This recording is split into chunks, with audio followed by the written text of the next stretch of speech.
হুজাই জিলাৰ লংকা থানাৰ অন্তৰ্গত উদালি ফুলতলিৰ ফৈজুল ৰহমান নামৰ এজন ব্যক্তি গোৱালপাৰা ৰেলৱে ষ্টেচনত নিৰুদ্দেশ হৈছে বুলি জানিব পৰা গৈছে।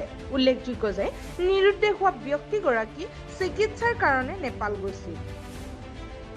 নেপালত চিকিৎসা শেষ কৰি নিজৰ ঘৰলৈ আহি থকাৰ সময়তে গোৱালপাৰা ৰেলৱে ষ্টেচনত নিৰুদ্দেশ হৈছে বুলি জানিব পৰা গৈছে। যোৱা ৰাতি মোৰ দাদা নেপাল চকু চিকিৎসা কৰিবলৈ গৈছিল। তেখেতে চকু চিকিৎসা কৰি অহাৰ সময়ত গোৱালপাৰা ষ্টেচনৰ ট্ৰেইনৰ পৰা তেখেত নিখোজ হয়। ক'ত আছে আমি তেখেতে কোনো খবৰ পোৱা নাই।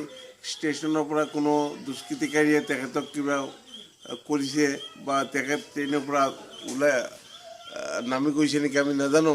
গতিকে কোনো সদাশয় ব্যক্তিয়ে যদি তেখেতৰ কোনো সন্ধান পায় তেখেতৰ আমাৰ লগত যোগাযোগ কৰি আমাক যাতে তেখেতৰ পুৱাই দিয়াৰ বাবে আমি অনুৰোধ জনালোঁ।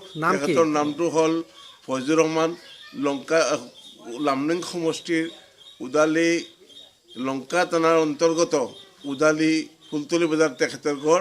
তেখেতৰ নামটো হ'ল ফৈজুৰ ৰহমান। তেখেতৰ বয়স প্ৰায় 80 বছৰমান হৈছে।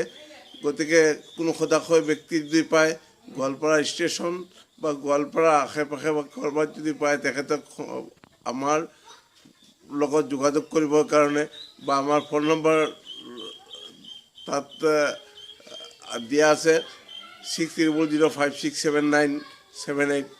ফোন নম্বৰ হ'ল 6005679778 যোগাযোগ কৰিবৰ কাৰণে আমি অনুৰোধ জনালোঁ। তেখেতৰ পৰিয়ালবৰ্গ সকলো বৰ্তমানে খুব দুঃখিত হৈ আছে আৰু খুব কান্দৰ ৰোলত আছে। গতিকে ক'ৰবাত যদি তেখেতক কোনোবা সদাশয় ব্যক্তিয়ে পায় তেখেতক যোগাযোগ কৰি দিয়াৰ কাৰণে আমি বিনম্ৰ অনুৰোধ জনালোঁ। লংকাৰ পৰা মৃদুপৱন তামুলী ফুকনৰ প্ৰতিবেদন NDA 24/7।